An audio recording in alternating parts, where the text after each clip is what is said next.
बोलो शिव शंकर भगवान की जय। उमापति महादेव की जय। गणपति महाराज की जय। ओम नमः शिवाय। मेरे प्यारे शिव भक्तों, आप सभी माता पार्वती जी के स्वयंवर का वर्णन सुन रहे हैं, जिसमें भगवान बालक स्वरूप होकर आए थे और सभी के अहंकार को नष्ट किया। और फिर उसके बाद भगवान सदाशिव ने अपना स्वरूप दिखलाया, जिसके कारण सबका अहंकार नष्ट हो गया। और आज की कथा में हम आगे बढ़ते हैं कि किस प्रकार भगवान सदाशिव का बारात सजी और किस प्रकार उनका विवाह हुआ। ब्रह्मा जी बोले कि हे नारद, उस समय के आनंद का उत्सव जो मनाया गया उसका वर्णन नहीं किया जा सकता। हम सब लोग गिरजा जी तथा शिव जी के पीछे पीछे चलने लगे। विष्णु जी उनकी बाईं ओर और मैं उनके दाहिनी ओर चल रहा था। अन्य सभी देवता पीछे अपने हाथों में कोई छत्र लिया हुआ था, कोई चवर डुला रहा था और कोई जय जयकार कर रहा था, तो कोई शंख ध्वनि कर रहा था। बड़ा ही उत्सव मनाया जा रहा था। इसी प्रकार सभी लोग उनकी सेवा में संलग्न थे, क्योंकि भगवान सदाशिव और माता गिरजा समस्त सृष्टि और संसार के माता और पिता ही हैं। इसलिए सभी को उस विवाह से अति प्रसन्नता हुई। अपने भाइयों तथा मित्रों सहित पर्वतराज हिमांचल भी हम सभी लोगों के साथ चल रहे थे और बहुत ही प्रसन्न दिखाई दे रहे थे। जिस समय सब लोग हिमांचल के नगर में पहुंचे, उस समय चारों ओर बहुत ही धूमधाम मचा हुआ था। भगवान सदाशिव के दर्शन प्राप्त करने के लिए नगर की सभी स्त्रियां अपने मकान के छतों पर चढ़कर भगवान सदाशिव के दर्शन के अभिलाषी नेत्र बिछाए हुए बैठी हुई थी और अपने अपने काम को भी वो छोड़ बैठी थी। स्त्रियों की तो यह दशा थी कि जो काजल एक आंख में लगा था, दूसरी आंख में नहीं था। वह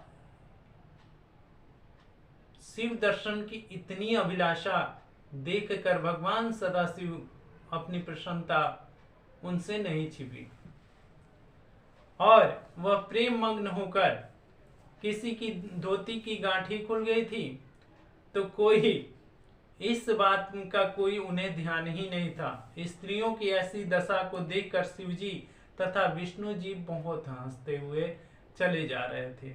हिमांचल के घर पहुंचने पर शिवजी ने अपने नंदी से नीचे उतरे। भगवान सदाशिव का सवारी भगवान नंदी जी हैं और पर्वतराज ने सभी बारातियों को श्रेष्ठ आसन पर ठहराया और सभी को यथोचित स्थान दिया गया और सबकी सेवा पूजा करके सबको यथोचित आसन पर बैठाया गया।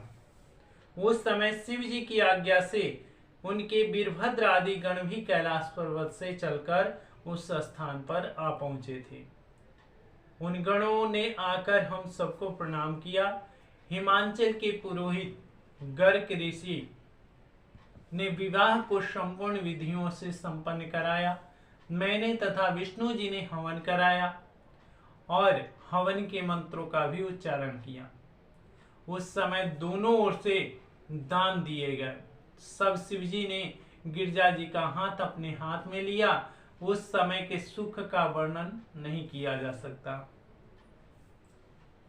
इस अवसर पर जिसने जिस वस्तु की इच्छा प्रकट की, वह सभी भगवान सदाशिव की कृपा से उसे प्राप्त हो गया। तब शिवजी तथा गिरजा जी को एक ही सैया पर बैठाया गया। उस समय सब लोगों ने धन्य धन्य का घोष किया।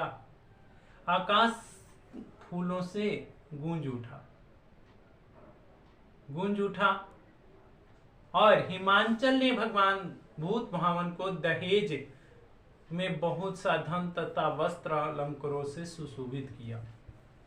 फिर सब बारातियों को भोजन कराया गया। इस प्रकार विवाह हो चुका तो शिवजी वहां से चलकर कैलाश पर्वत पर आ गए। फिर हम सब लोगों ने शिवजी की आज्ञा पाकर अपने अपने लोक को लौट गए। ब्रह्मा जी ने कहा कि हे नारद, अब मैं शिवजी के दूसरे विवाह का वर्णन विस्तार पूर्वक करने जा रहा हूं। वह इस प्रकार है कि जब गिरजा जी युवावस्था को प्राप्त हो गईं, तब मैना ने हिमांचल से यह कहा कि हे पतिदेव, आप 1,00,000 पर्वतों के राजा हैं।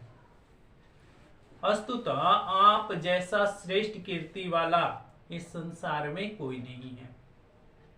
इसी प्रकार गिरजा के लिए भी कोई उत्तम वर ढूंढिए जो श्रेष्ठ कर हो।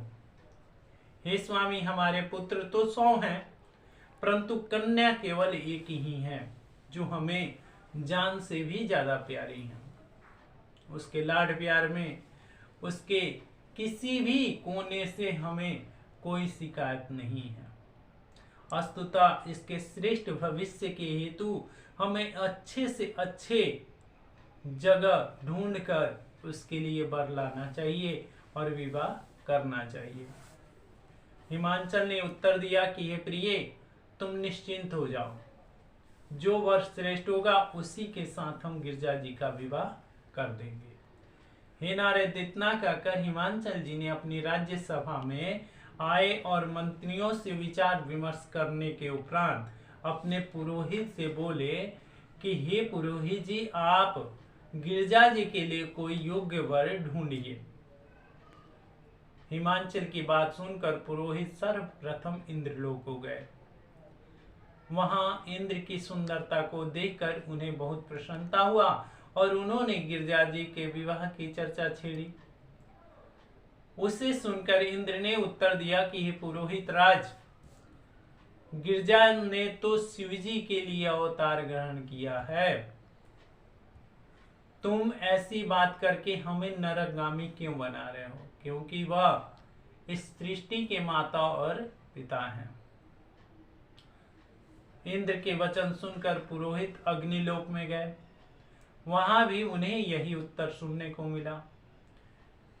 इस प्रकार वे जहां जहां भी गए, सबने गिरजा जी को अपनी माता का अनुमान कर पुरोहित के ऊपर क्रोध ही क्रोध किया। अंत में सबके कहने से पुरोहित विष्णु जी के लोक में गए। विष्णु जी ने स्वयं गिरजा जी के साथ विवाह करना स्वीकार न करके पुरोहित को यह उत्तर दिया कि तुम हिमांचल से जाकर यह कहना कि वे गिरजा जी से ही यह बात पूछ लें कि उनका विवाह किसके साथ होना चाहिए। तुम्हारा पति कौन है? तब गिरजा जी उससे बताएंगी। हिमांचल उनका विवाह उन्हीं से कर देंगे। विष्णु जी के मुख से यह शब्द सुनकर पुरोहित जी हिमांचल के पास लौट आए और उन्हें सब समाचार कह सुनाए। समाचार पाकर गिरजा जी भी अत्यंत प्रसन्नता को प्राप्त हो गई। और परंतु इस बात से यहाँ पर यह कहा जा सकता है कि भगवान सदाशिव की माया अपरंपार है और उस माया में इस संसार के प्राणी देवता नाग किन्नर सभी भगवान सदाशिव की द्वारा मोहित हो जाते हैं और चले जाते हैं। इसलिए इसमें कल्प भेद के अनुसार सभी कथाओं में तरह तरह के भगवान शिव की विवाह का चर्चा आता है। इसलिए मैं वेद शास्त्र की मर्यादा को आगे रखते हुए भगवान सदाशिव की सभी प्रकार के विवाह का वर्णन करूंगा। बोलो शिव शंकर भगवान की।